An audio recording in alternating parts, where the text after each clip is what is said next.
Պարոն Սիմոնյան, ուզում եմ անդրադառնանք նախընտրական ծրագրին, քաղաքացիական պայմանագրի, այնտեղ նշված է, որ նախընտրական ծրագրի մաս է կազմում նաև կաթողիկոսին հեռացնելու ծրագիրը, որը արդեն երկար ժամանակ է, որի մասին արդեն երկար ժամանակ հայտարարվում էր, բայց փաստորեն ամրագրվել է նախընտրական ծրագրում։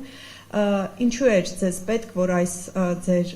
մտադրությունը նաև նախընտրական ծրագրում լինի, խնդրեմ բացատրեք։ Որովհետև Կտրիչ Ներսիսյանը սպառնալիք է Հայաստանի Հանրապետության անվտանգությանը եւ լավ կլիներ ուրիշ կուսակցություններ նույնպես իրենց ծրագրի մեջ ունենային Կտրիչ Ներսիսյանից եւ այն մարդկանցից, ովքեր որ վարկաբեկում են հայ առաքելական Սուրբ եկեղեցին, մաքրելը ու ազատելը, դա մեծ օգուտ կբերեր մեր պետությանը, մեր պետականությանը եւ այն թմբկահարումները, դոշ ծեծոցիները, որ հայ առաքելական եկեղեցուն պաշտպանում են, պետքա պաշտպանեն հենց նման մարդկանցից եւ նման բարքերից, որոնք որ այսօր ցավոք սրտի այնտեղ արմատացել են։ Ես նկատի ունեմ ծրագրում դա ամրագրելու։ Դե մեր ծրագիրն է, հիմա մենք ենք որոշում, մենք մեր քաղաքացիներին ինչ առաջարկենք եւ առաջարկել ենք, չէ, որտեվ սահմանադրություն չենք խախտում, որտեվ դուք էլի նույնականացնում եք անձերին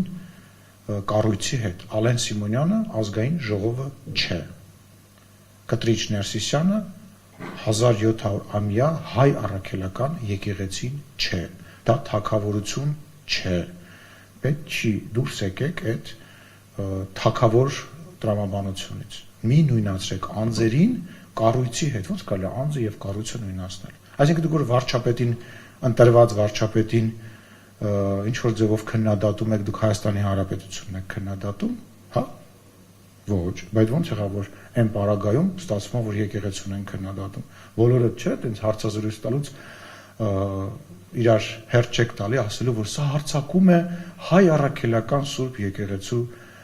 նկատմամբ, բայց այն դեպքում երբ որ վարչապետին հենց ձեր գործընկերները նաև ճեպազրույցների ժամանակ կառավարությունում իրենց շատ բան են թույլ տալիս, նա չեք ասում, ես դու հարձակվում ես Հայաստանի Հանրապետության վրա, բայց այդ երկակի ստանդարտները երբ եք դադարեցնելու, հարգելի լրագրողներ։